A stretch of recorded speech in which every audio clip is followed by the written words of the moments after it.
warahmatullahi wabarakatuh. Alhamdulillah hari ini Allah masih berikan kita kesempatan, kesehatan sehingga kita dapat berkumpul di ruangan ini. Terima kasih untuk kesempatannya Pak. Bapak telah bersedia meluangkan waktu untuk salah satu tugas saya sebagai CWP. Nama saya Reza Sylvia, saya salah satu guru penggerak angkatan 8 dan juga guru Bapak. Jadi Pak, saya diberikan tugas untuk mewawancarai terkait dengan bagaimana selama ini Bapak mengambil keputusan-keputusan di dalam tanggung jawab Bapak sebagai kepala sekolah. Pasti akan terjadi banyak kasus. Pada kesempatan kali ini saya ingin mewawancari Bapak. Sebelumnya boleh Bapak perkenalkan diri dulu? Baik, terima kasih. Assalamualaikum warahmatullahi wabarakatuh. Waalaikumsalam warahmatullahi wabarakatuh. Saya mulai di SPD Magister Manajemen sebagai kepala sekolah SMP Umum Keran Jaya. Alhamdulillah sudah memasuki tahun kedua saya di sini. Merupakan sekolah saya yang ketiga sebagai kepala sekolah. Seolah saya akan siap untuk mencari terkait dengan permasalahan terjadi di sekolah kami. Baik Pak, langsung saja kita mulai Pak. Di sini nanti akan ada beberapa pertanyaan yang saya tanyakan. Silahkan Bapak jawab sesuai dengan apa yang selama ini terjadi di lapangan Pak. Karena memang tujuan utamanya adalah untuk kami melihat bagaimana penerapan pada kenyataannya selama ini diambil di sekolah ini. Untuk pertanyaan yang pertama, nah tidak lepas dari jabatan kita sebagai kepala sekolah pasti akan banyak kasus-kasus yang terjadi ya Pak ya, baik dari siswa, dari guru atau hal-hal lainnya. Nah bagaimana Bapak biasanya mengidentifikasi kasus-kasus ini? Apakah dia masuk ke dalam dilema etika atau dia masuk ke dalam rujukan moral? Ya baik, mungkin saya ketika ada kasus dilema etika biasanya ada dua permasalahan yang cenderung berbeda kepentingannya, di mana di antara kedua kepentingan itu tidak bisa disatukan. Nah, ketika ada dua permasalahan tersebut, saya biasanya mengklarifikasi kepada kedua orang yang terlibat dalam permasalahan tersebut untuk kita pertanyakan apa yang diperdebatkan. Dan kita cenderung menyelesaikannya secara keluargaan dengan azas musyawarah. Mungkin demikian Bu. Iya, menarik ya Pak, karena memang yang namanya kita di mana-mana itu musyawarah itu memang salah satu faktor yang sering kita terapkan ya. Dalam pengambilan keputusan di sekolah, terutama untuk kasus-kasus di mana ada kepentingan yang sama-sama benar, misalnya Pak, yang sama-sama benar dan mengandung nilai kebajikan, biasanya Bapak melakukan hal tersebut seperti apa? Pasti kadang-kadang kita merasa bahwa ini sama-sama penting, sama-sama memiliki sama-sama memiliki kepentingan dengan nilai yang baik di dalamnya. Nah kadang kan, tapi kedua kepentingan ini itu saling berbenturan. Nah, biasanya hal apa yang akan Bapak lakukan? Atau mungkin Bapak mau menjelaskan dari perspektif segi kasus juga boleh. Ya baik, mungkin ketika ada dua permasalahan yang sama-sama penting, tetapi ada satu masalah, satu orang yang memang lebih bertendensi kepada hal negatif.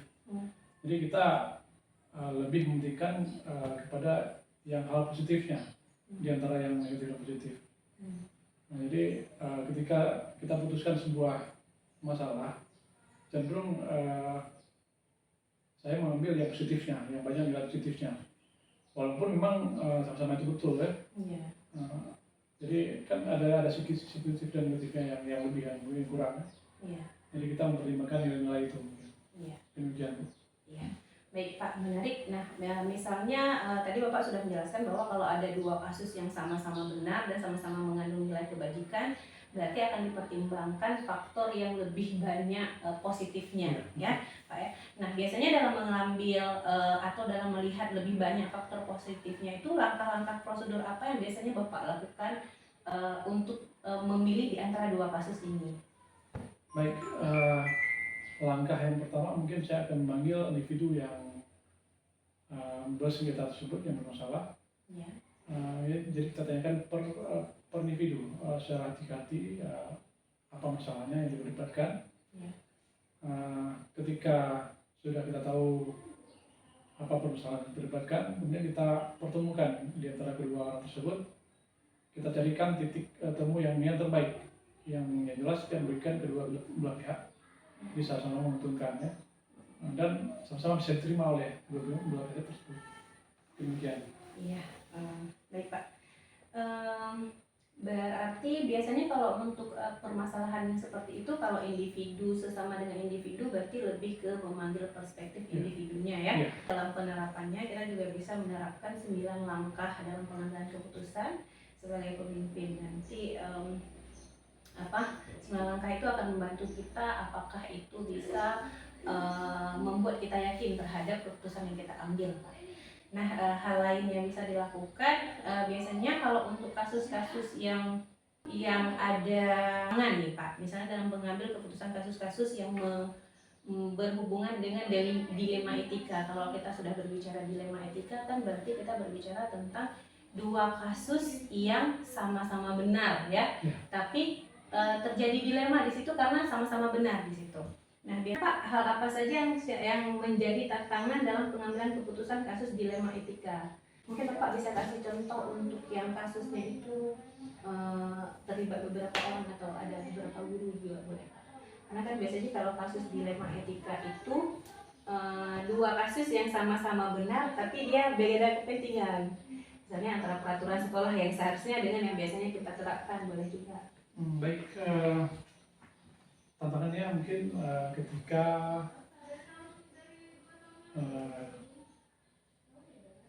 ada permasalahan yang permasalahan tersebut sama-sama benar menurut orang yang memperdebatkan, tetapi kita tidak bisa berbuat adil ya. Itu mungkin tantangannya, tidak bisa diterima oleh individu tersebut sesuai dengan harapannya. Dan di situ butuh pemahaman yang sampai oleh kedua orang yang bertikai untuk memahami permasalahan tersebut. Misalnya sebagai contoh, ketika pembagian jam di antara sebagai contoh pembagian jam guru bahasa Inggris, sementara di sekolah kita tidak cukup jam untuk dua orang guru bahasa Inggris yang sertifikasi. Guru sertifikasi itu butuh jam mengajar 24 jam. Dua-duanya butuh 24 jam. Sementara di sekolah kita hanya punya jam 24 jam. Nah, jadi ini kan dilema bagi kita untuk menentukan hak dan kewajiban mereka. Jadi tentunya untuk berbuat adil itu kan nggak bisa ya. Payah untuk dicukupi 24 jam kedua. Karena memang jam yang tersedia hanya 24 jam di sekolah kita. Jadi saya akan memanggil kedua orang yang sama-sama minta haknya untuk mengajar 24 jam untuk kita dudukan, kita carikan titik semua. Misalnya saya memberikan solusi kita naikkan satu orang guru untuk mengajar 24 jam. Dan amperan sertifikasinya dibagi dua. Jadi di situ kan mengajarnya 24 jam oleh dua orang guru. Dan biar satu orang kan harus berbagi ya. Dan itu juga seharusnya kan beraturan dalam hukum kan, nggak boleh. Betul. Jadi ketika kita lakukan berarti kan dilema etika bagi kita. Iya, betul. Jadi mungkin demikian kasusnya. Iya. Tapi prakteknya ada Pak? Ada. Jadi itu sudah saya lakukan dan insya Allah aman saja masalah. Iya. Jadi secara dilema etika memang agak sedikit berbenturan, tapi sikonnya bisa dipertanggungjawabkan, Pak ya. Sangat menarik. Memang kadang dalam mengelola kita sebagai pimpinan itu tanggung jawabnya besar. Semoga nanti saya kalau jadi kepala sekolah juga bisa mengikuti jejak-jejak Bapak ya. Insya Allah bisa. Insya Allah. Karena selama ini memang dari beberapa tahun saya mengajar, banyak pengalaman yang saya dapatkan dari berbagai pimpinan yang saya hadapi atau yang menjadi pimpinan saya di tempat saya mengajar. Pertanyaan selanjutnya Pak, apakah dalam sebuah jadwal tertentu dalam penyelesaian kasus dilema langsung menyelesaikan di tempat atau memiliki sebuah jadwal untuk menyelesaikan? Bentuk dan prosedurnya biasanya gimana Pak? Baik, untuk jadwalnya saya tidak pernah menentukan jadwalnya kapan. Yang penting masalah itu cepat terselesaikan. Kalau masalahnya kecil bisa kita atasi, ya langsung atasi. Tapi kalau memang masalah yang besar, nggak mungkin kita atasi sendiri. Saya akan melibatkan wali kepala sekolah dan teman guru yang lain, kita dulu rembuk. Bahkan mungkin kita libatkan juga pengawas dan dinas pendidikan, termasuk juga gitu, dinas warga sekolah. Jadi bukan hanya saya sendiri yang menyelesaikan masalah tersebut, tapi saya butuh teamwork untuk menyelesaikan masalah tersebut. Jadi intinya masalah yang ada, yang kecil, yang bisa kita atasi, ya langsung teratasi. Kalau memang nggak bisa, ya kita libatkan pihak luar yang bantu kita. Mungkin hujan. Iya, baik Pak, sangat menarik karena memang dalam pengambilan keputusan dalam sebuah sekolah memang nggak semua, meskipun tonggak utamanya dari kepala sekolah, tapi keterlibatan guru juga sangat penting Pak ya. Saya sangat setuju sekali dengan apa yang Bapak utarakan. Nah, dalam pengambilan keputusan selama ini ada nggak sih faktor-faktor yang mempermudah Bapak atau membantu Bapak dalam pengambilan keputusan kasus-kasus dilema etika? Baik, mungkin yang pertama saya niatkan kerja itu supaya dilihat Allah, karena Allah sebagai ibadah.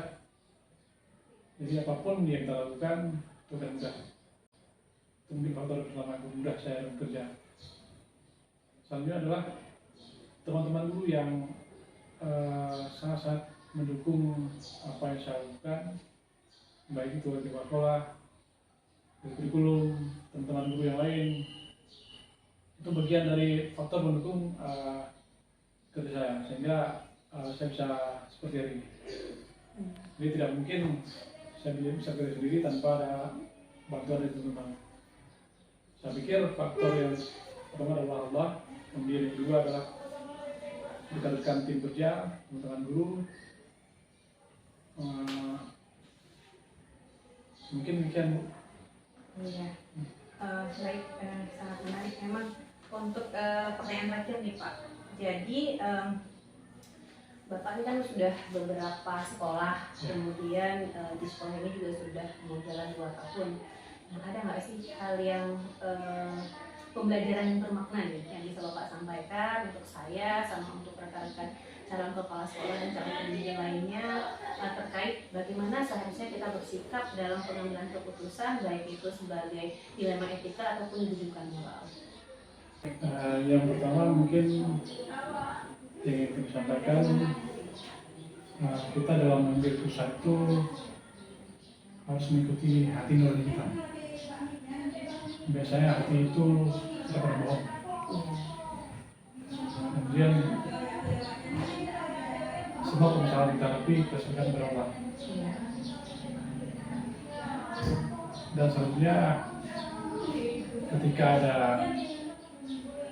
dilema etika kan benar-benar ya ikuti aja jalurnya, aturan yang ada ikutin.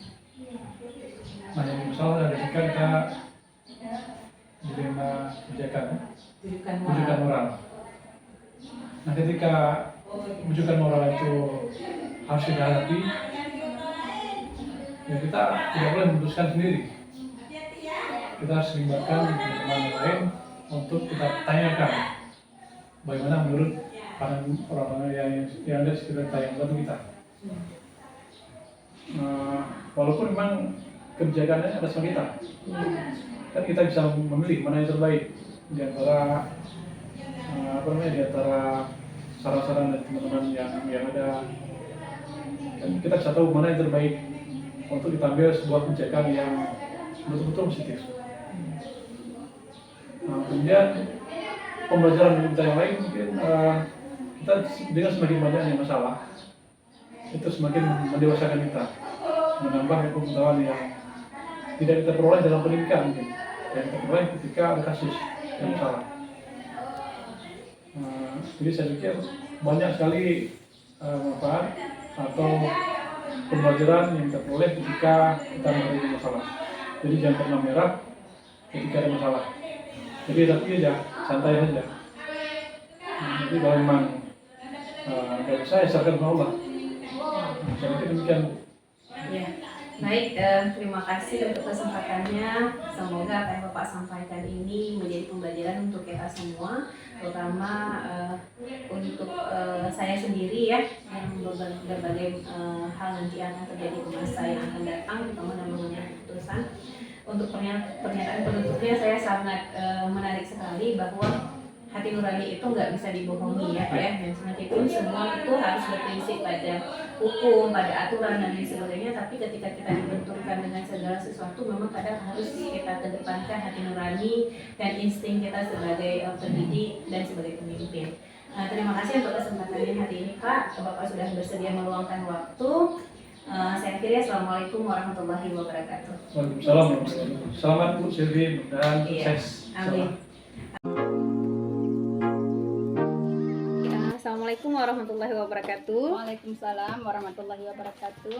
Terima kasih Ibu untuk kesempatannya hari ini. Ibu telah bersedia meluangkan waktu, memberikan kesediaan waktunya untuk saya sehingga saya dapat melakukan salah satu tugas CGP saya, yaitu mewawancarai kepala sekolah terkait keputusan-keputusan yang biasa diambil di sekolah Ibu.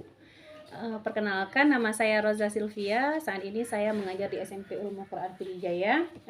Saya merupakan calon guru penggerak angkatan 8 tahun 2023. Baik Bu, sebelum kita lanjut ke tahap wawancara, silahkan memperkenalkan diri terlebih dahulu. Assalamualaikum warahmatullahi wabarakatuh. Nama saya Zuriati SPDI, Kepala Sekolah dari Potmawar, Kecamatan Marah 2, Kabupaten Pidijaya, Alhamdulillah. Baik Bu, sebelumnya sudah berapa tahun Bu jadi kepala sekolah di sini? Alhamdulillah sudah 2 tahun. Sudah 2 tahun. Baik Ibu, untuk sesi wawancara kita hari ini ada beberapa hal yang akan saya tanyakan terkait hal-hal yang biasa Ibu lakukan dalam pengambilan keputusan, sehingga hal ini menjadi rujukan saya nanti ketika saya mungkin suatu saat sama seperti Ibu akan diberikan kepercayaan untuk menjadi kepala sekolah. Nah, pastinya dalam menjadi kepala sekolah itu ada berbagai macam tantangan. Salah satunya adalah bagaimana kita mampu mengambil keputusan pada berbagai kasus yang terjadi. Bagaimana Ibu mengidentifikasi kasus-kasus yang merupakan apakah dia tergolong ke dalam dilema etika atau bujukan moral? Dalam menyikapi kasus tersebut, saya akan melakukan klarifikasi dan konfirmasi terhadap pihak-pihak yang teridentifikasi untuk dimintai keterangan dan pendapat terhadap apa yang menjadi permasalahan tersebut. Dengan asumsi bahwa permasalahan pasti akan ada penyelesaiannya. Nah, di sini dengan komunikasi dan koordinasi kemudian akan diputuskan dengan mempertimbangkan, meminimalisir potensi negatif keputusan dan memaksimalkan potensi positif dari keputusan tersebut. Iya, baik Ibu, sangat menarik ya. Bagaimana Ibu mengambil keputusan jika Ibu dihadapkan pada 2 buah kasus di mana kasus itu sama-sama benar, sama-sama mengandung nilai kebajikan. Dalam kasus tersebut dan kasus ini, pengambilan keputusan terkait dengan ini saya lakukan dengan pendekatan komunikasi dan koordinasi dengan pihak-pihak yang terkait. Karena bagaimanapun pemimpin itu hanya menentukan dan mengambil keputusan. Akan tetapi referensi dan indikator serta pertimbangan-pertimbangan dalam pengambilan keputusan ada unsur di dalam organisasi, yaitu yang disebut dengan stakeholder internal. Jadi berkenaan dengan hal-hal yang internal. Iya, baik, sangat menarik ya. Berarti semata-mata keputusan yang Ibu ambil itu tidak hanya berpulang pada Ibu sendiri meskipun pemangku kebijakan ya, tapi Ibu tetap akan berkoordinasi dengan stakeholder yang ada di dalam lingkungan sekolah Ibu ya. Sangat menarik sekali. Nah, baik Ibu, biasanya kalau dalam mengambil keputusan untuk hal-hal seperti itu, langkah-langkah prosedur seperti apa yang Ibu lakukan? Prosedur yang saya lakukan yaitu dengan menentukan kasus terlebih dahulu yang berkesesuaian dengan job kerja apa. Kemudian melakukan koordinasi dan menjalin komunikasi dengan unsur-unsur terkait dalam unit kerja tersebut, meminta pandangan-pandangan dari unsur yang ada yang nantinya akan menjadi dasar dan pertimbangan dalam pengambilan keputusan. Oke. Menarik, berarti dalam langkah-langkah prosedur yang akan Ibu ambil itu adalah yang pertama dulu melihat SOP kerja di sekolah Ibu ya, dan melibatkan unsur-unsur yang terlibat. Nah, selanjutnya yang menjadi pertanyaan saya adalah hal-hal apa saja yang selama ini Ibu anggap efektif dalam pengambilan keputusan pada kasus-kasus dilema etika? Hal tersebut saya akan melakukan yaitu pengambilan keputusan senantiasa menjalin dan menjaga keberpihakan melalui kebersamaan dan komunikasi dengan unsur pimpinan terutama yang dapat memperkaya referensi kita dalam memutuskan kasus dilema tersebut. Iya, baik.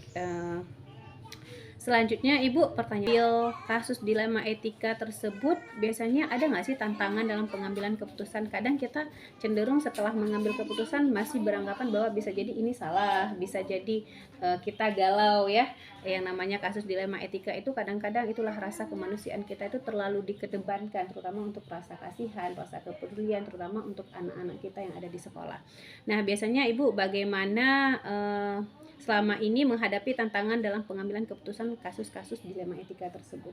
Tantangannya ada pada tataran menyesuaikan diri terhadap keputusan yang sudah diambil yang tidak mungkin bisa memuaskan kedua belah pihak.